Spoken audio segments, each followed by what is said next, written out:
sollte aber collateral, this should solve all kind of liquidity problems. But in order to provide stable function of lender of last resort, it is highly important to make the distinction between liquid entities and insolvent entities. What a central bank should never do is to lend more money to give more liquidity to an insolvent institution. This is quite clear. This is one of the basic rules of financial regulation in principle, but has been infringed and limited by a series of factors.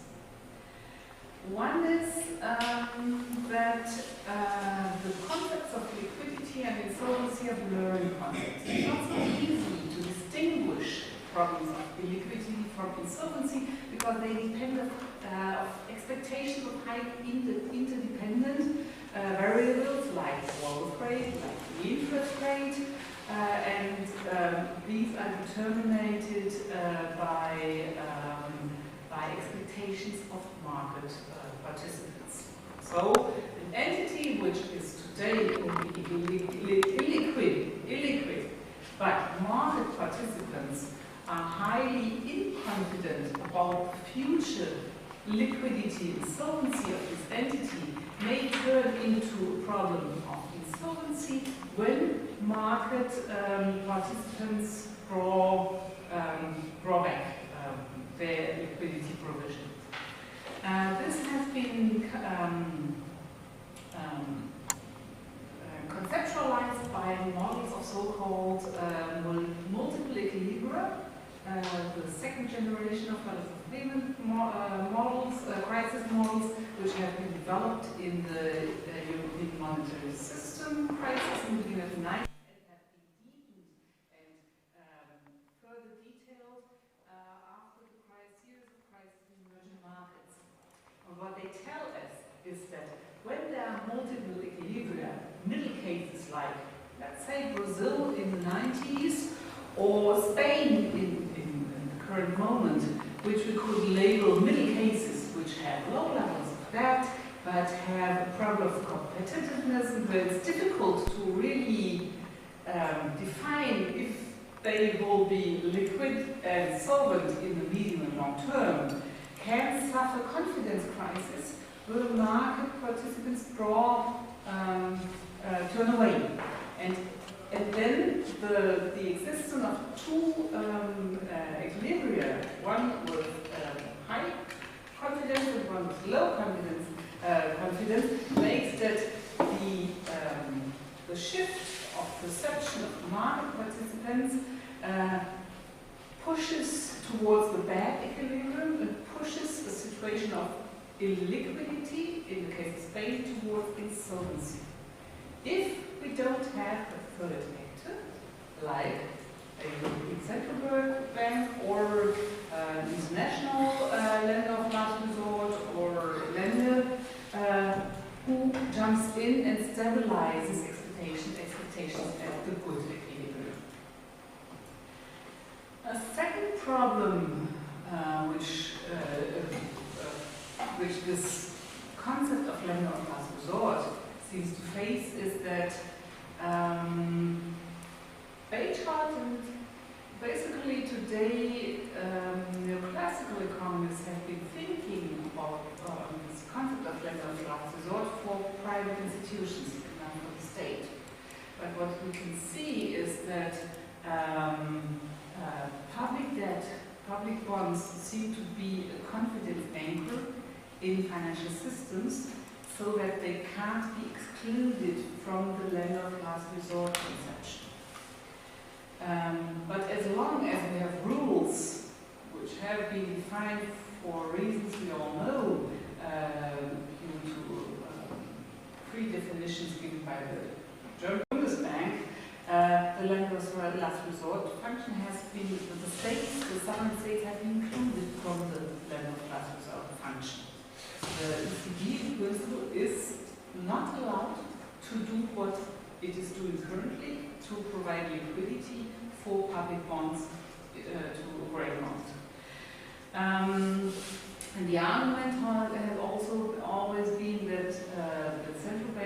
not bail out a state, but the state should stick to rules applicable for all households, etc.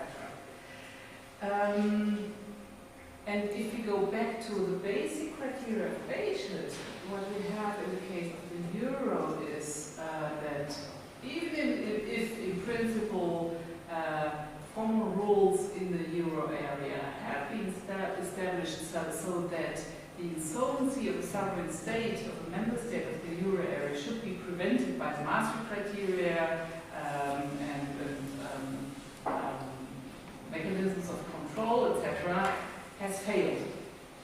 And that at the same time there was no willing and no ability, no willing to define Greece as an insolvent state, because first, there are no rules for insolvency for sovereign states. We have a lack of these rules since the 80s and 90s. There was a large part of the debate for the need of insolvency rules for sovereign states in the beginning of the 90s after the Argentinian crisis, which did not realize. Market participants and public actors in the case of the Greece crisis in 2010 also expected that the spillover effects of the insolvency of Greece would be too negative for the financial sector in the euro area. And the third point is that the lender of last resort function in the euro case is limited because the central bank first has not the oversight over regulation, we have national regulation, and second, many banks are too big to fail. So that the risk to close banks which are seen as insolvent has been seen as much too high, so that liquidity provision has been given to banks or international institutions, even if they might have been considered as insolvent. So we have a failure of the concept of the lender of last resort in several levels. Okay, I now apply this quickly to the euro case in specific for certain countries. Euro, and with this we see that the complexity of the euro crisis is much higher than the presumed failure of fiscal surveillance and discipline, which dominates much of the debate. Greece, failure of fiscal coordination, yes, sure, we agree with that, but it was a lack of the enforcement of insolvency rules in this perspective. I very seldomly have agreed with the position of the IMF in my academic life since now, but since last week I fully agree with Ms. Leonard, who insists that the prolongation of the adjustment of Greece to the debt level of 120% to 2022 is absolutely insufficient. That what Greece would need is a further reduction in debt, because this country is not illiquid but insolvent, so that prolongation of the current debt level is unsustainable and requires an application of insolvency rules and the extension of insolvency and of debt reduction to publicly owned debt. Okay, and this the IMF has very clearly stated in the end of the long series of emerging market crisis, running from Mexico to Asia to Argentina, where they made this distinction of the distinct treatment of debt crisis between cases of illiquid sovereign states and insolvent sovereign states very clear. And the IMF has been misregarding its own approach and own lections from these crises until now. In the Greek case, it is coming back to this lesson original. Okay. The other cases of the middle cases, Italy, Spain, okay, I knew that. Okay, the other cases, you're counting how much? 20 or 30 minutes? 25? Okay, so give me 10, and then I think I get to a point which makes sense. Okay, Italy and Spain, there was no fiscal problem in these cases, but here the lack of liquidity provision, immediate liquidity provision by the ECB seems to be the key driver. And here the limits of the lender of last resort function by the ECB. Here this multi-level equilibrium models seem to fit rather well. While the last group of countries, the smaller countries like Ireland and Belgium, which had very big financial sectors, seem to follow more the pattern of problem of under provision of financial regulation by the European entities, where the lender of last resort is not able to distinguish between illiquid and insolvent financial institutions because they are too big to fail. Ireland has a complete financial sector which has been too big to fail, which has increased in terms of size dramatically, and went over all kinds of sensible financial deepening and financial development. And the fiscal crisis has been caused by the bailing in of the costs of this financial crisis, not by fiscal problems. And Belgium seems to be a country, and Ireland and Belgium, both countries seem to be countries which went towards a lean regulation approach, because one can assume that they knew that when problems in the Irish or Belgian financial sector would appear, the other countries would be forced to jump in, and the ECB would be forced to jump in, because these countries are very small, but due to very high levels of financial integration, the negative spillover effects of the insolvency of the Belgian bank, for example, would be much too high for the other financial institutions in the euro area, so that Belgium would be able to share the costs of this lack of regulation with the other countries. Okay, I switch this. You can see the data that the fiscal problem is only a Greek one and not in the other problems. I can switch this because August explained it.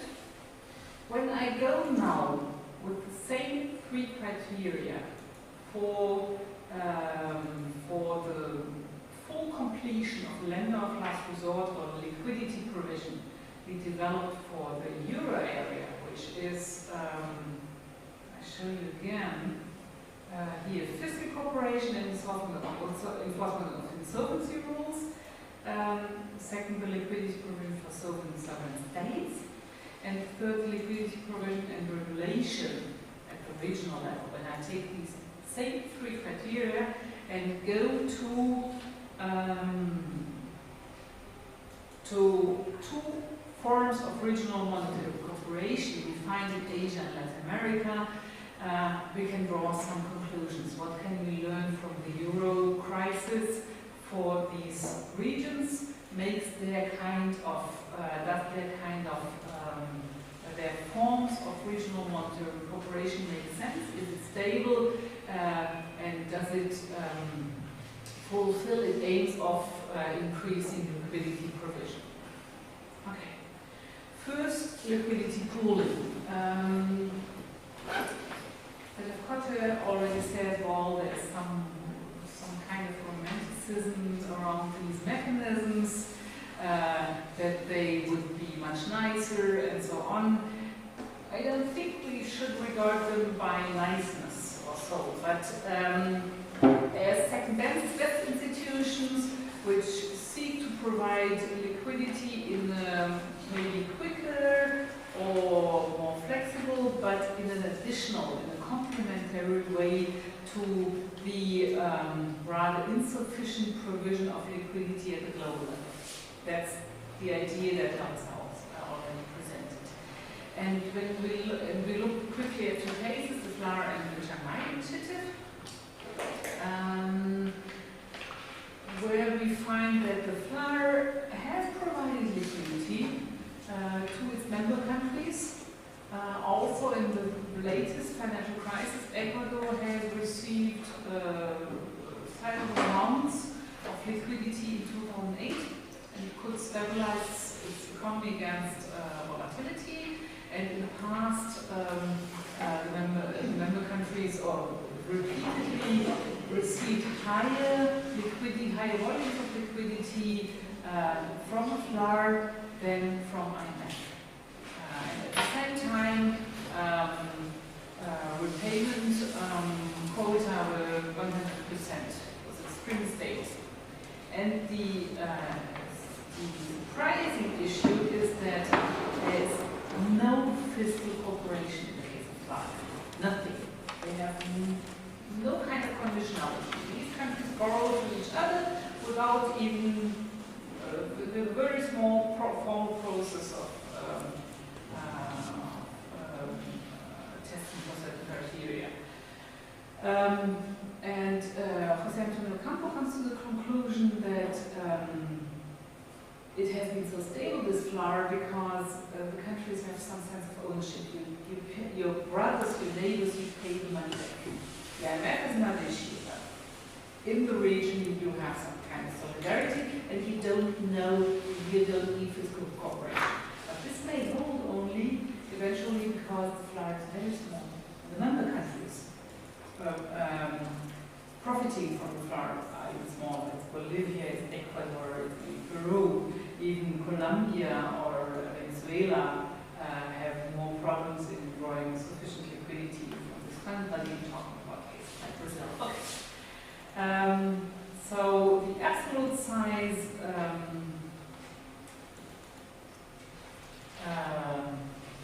so it has been stable and has been efficient in providing liquidity only for a very small country, in general, and for the small countries within the arrangement. Okay. And financial regulation here, which appear to be so relevant for the case of the euro, in this case of the FLAR, is absolutely irrelevant because they have no financial integration. They don't even aim towards higher financial integration. Okay.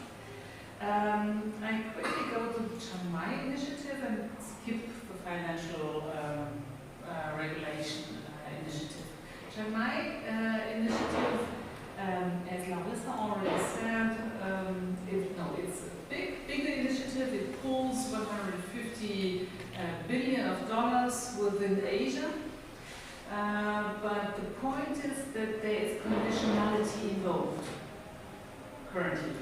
The multilateralization of this regional fund and the increase of this fund has gone together with the application of a rule that countries can only draw on 20% of their quota without conditionality. And above this quota of 20%, IMF conditionality applies. And this in the literature is seen as one of the reasons why China has been used in the 2000 crisis, and why South Korea, for example, ran not to Shanghai but to Treasury fund, Treasury bilateral swap arrangement with the US. So that fiscal conditionality, as it is established currently in Shanghai, seems to be a huge obstacle for this instrument to be effective in terms of providing liquidity in periods of crisis. The same applies for liquidity provision. It is a highly asymmetric cooperation mechanism where at the one side very small countries like Vietnam and Cambodia are members, and on the other side it's Japan and China, South Korea. First, the big countries cannot draw on Shanghai. They would just cry out. So it's, and second, the smaller countries, okay, yeah,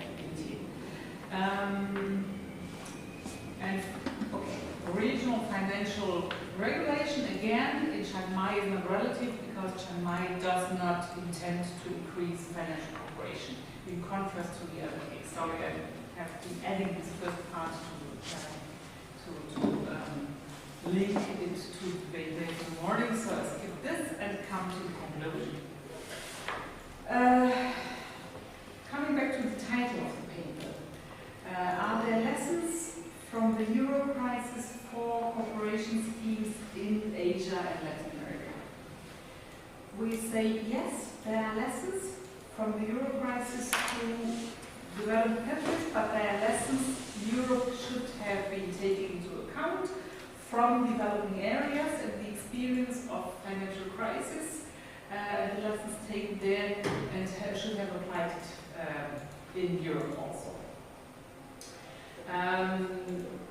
One point I mentioned is take Greece as a case of insolvency and treat it like that. We learned that with Argentina, the IMF learned it with Argentina and forgot its lesson. And this seems to be created major problems in the euro area.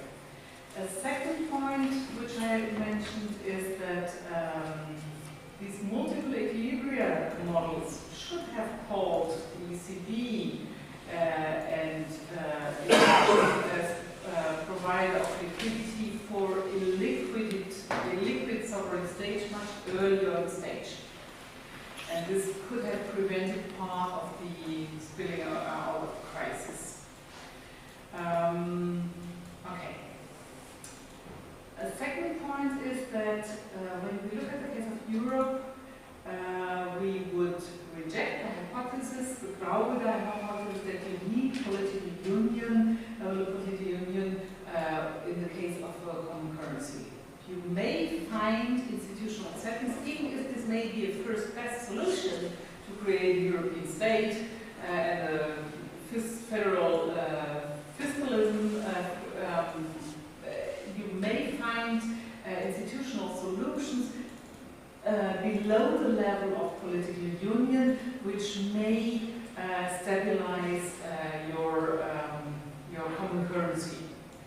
Even when you look at the measures taken lately or discussed lately in the euro area, there are some measures hinting towards the right direction. We do not know if the banking union will come through, in which conditions, etc., but there are chances. Even if I agree with Jan that the perspectives for growth for next years are rather grey, I think there is a possibility of survival of the euro without having a political union. And third, what we can learn from Europe, this is an important lesson for developing areas, is that as long as the level of financial integration is not high in your area, things are much easier. When you start to have a high level of financial integration, then all kinds of spillover effects and all kinds of requirements for cooperation dramatically increase.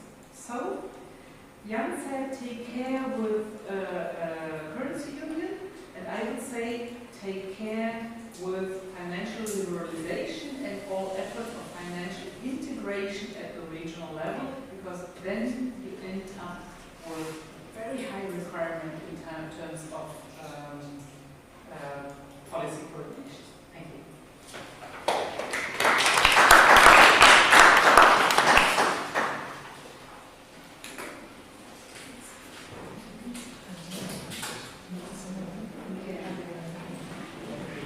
Okay, thank you very much, Barbara. Now we are switching to I think, to an international context, and UN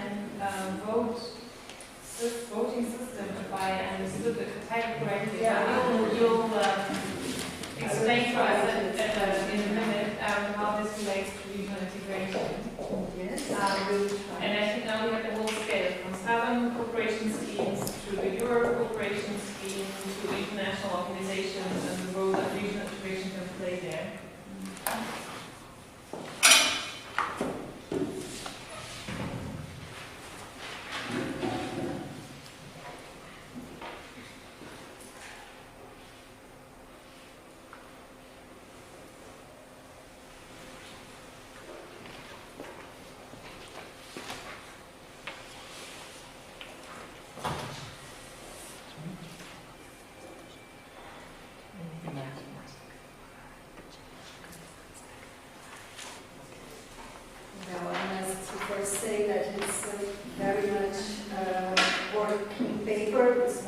even a paper yet. I'm sorry I couldn't bring you a paper because we are still working, we are still trying to understand better the issue that we propose. The main issue here is to try to find what integration agreements can develop or can lead to, in the sense that we have been discussing here yesterday. There were a lot of works thinking about what the impacts of trade agreements and integration in terms of the economic and even more restricted impact, in the sense that what is the trade impact of these agreements. And we are trying to understand better the growth impact or the development impact, but the first issue has been discussed about trade effects. And we have seen a lot of research about it. We don't have good conclusions yet, because it's still a process that is going on. But we have thinking about trying to find different ways of thinking about what can what integration process can bring about. So we have been looking at the literature so far, and we have seen that there are some people that are studying why countries engage in first place in this kind of agreements, the different designs that these agreements take. If it's a common union, it's a free trade agreement. We have several types of these kinds of agreements, and what is the preferences between these two kinds of agreements, why countries choose to sign one or another agreement. We have a lot of discussion about regional integration contrasted to multilateral integration, and if regional agreements enhance or put obstacle to further multilateral liberalization. And recently we have been seeing some studies connecting regional trade agreements and other non-economic effects. And it's our work, it's not only Vicar that is studying this, but Mansfield also studied this, is that RTAs can, or some can and some others can, reduce the probability of military conflicts. So it's trying to think about other non-economic impacts of regional trade agreement. That was something that was designed to lead to trade liberalization, but they can have other impacts than increased trade. And that's where we fit in. Yeah. We would like to see if a trade agreement can have other kind of cooperation other than economic. And we are thinking about political cooperation, and when we think about political cooperation, our first step has been to think about multilateral organizations and how countries change their behavior because of trade agreements. And the easiest way to try to empirically understand this is to think about the UN General Assembly. We have still to think more about why the UN can show us political cooperation, if it's a good place to look for it, but it's our first step on this. And we are trying to understand better. There is still a huge amount of work to be done to have a better understanding of the theory behind this suggestion that we have here, yeah, but we have some arguments to think about. And there are some researchers that say that there is the regional cooperation is something that's very different from multilateral or global cooperation, and the issues are so different that you shouldn't expect regional cooperation that increased because of regional trade agreements to spill over to global cooperation. But on the other hand, you can think about ways of thinking that cooperation at the regional level can induce to the global level cooperation. And we are thinking about three ways of thinking about it. The first of it is that the regional trade agreements develops a kind of bureaucracy and regular meetings that can induce cooperation at the global level, because you have now institutions that put together officials, and if they cooperate at the regional level, it can be the case that they cooperate at the global level also. And the second way of thinking about this is that regional integration can generate common problems that can sometimes not be solved into the region, and the region itself demands multilateral international organizations to answer to these questions, like immigration, environmental issues, and then the regional propose to these multilateral organizations sometimes they demand some kinds of resolutions, and they act together as a group. And the third way of thinking how regional cooperation can lead to global cooperation is that sometimes the regional arrangement came by a leadership country. And then these leaderships bear the cost of regional integration, political costs or economic costs, like provide infrastructure, provide fiscal integration, and in the global level they ask for cooperation.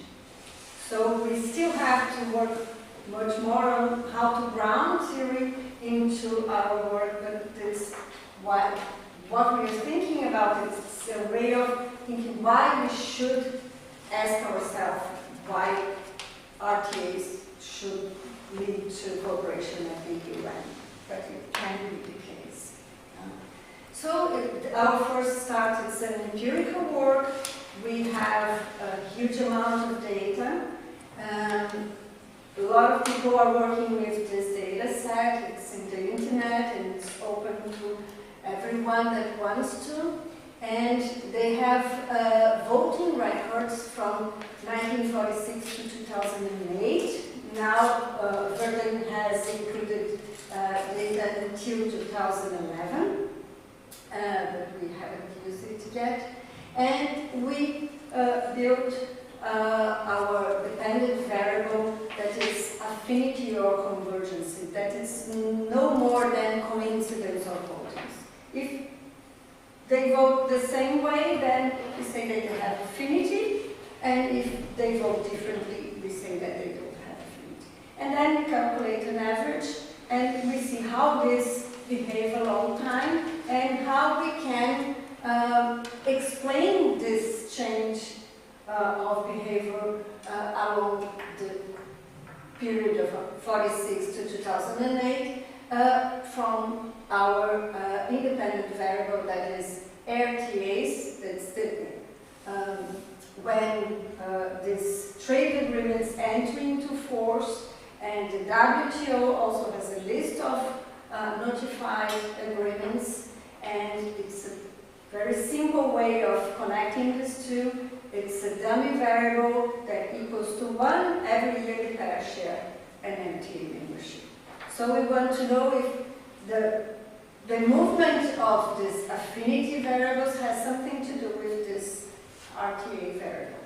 It's a very simple exercise, and we try to make it as simple as possible, but every time we try to, there is the problem of indigeneity, in the sense that the RTA membership is not independent from voting affinity, in the sense that the pair of countries that decide to share this membership, they have something to do with their affinity at the UN.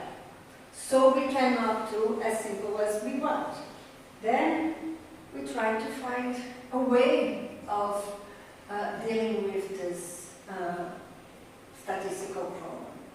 And then there is another second step, simple solution, that is to use a well-known method called difference in difference estimation. And it is used from public policy or treatment and evaluation, in saying that RTA membership is the pair that share an RTA membership. They are different from the pair that does not share this RTA membership, but this difference is stable a long time. They are different. We are not saying that it's randomly assigned who shares an RTA membership and who doesn't. But we are saying that they were different before they signed. They are different now, but they are just the same. And we can then estimate in a better way this kind of relationship between RTA and affinity at the UN. There's a lot of discussion about if this is the best way to estimate. Of course, it's not. We would like to have a time varying variable to use as an instrument, but it's very hard to find, and people start having a lot of inventive ways of doing things.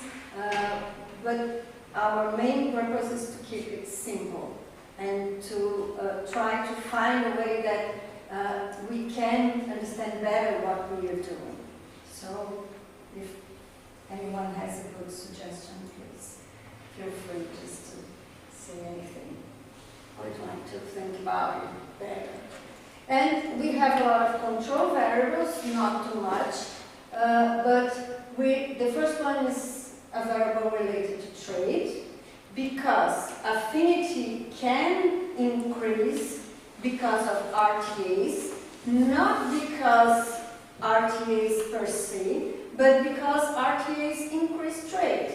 And what makes countries more, their behavior at the UN more similar is interdependence, economic interdependence, other than this institutional design that comes with trade agreements. So we would like to separate these two kind of effects, and we can do this by putting a trade variable in this regression. And the same thing applies to the region variable, in the sense that sometimes you can, a regional trade agreement leads to more affinity or more convergence at the UN, not because of this institutional setting, but because the region has something in common. And it can be the case that RTA has nothing to do with it, but because of the region they have the same problems, and then they like-mindedness. Some people are using this as saying that democracies, autocracies, and different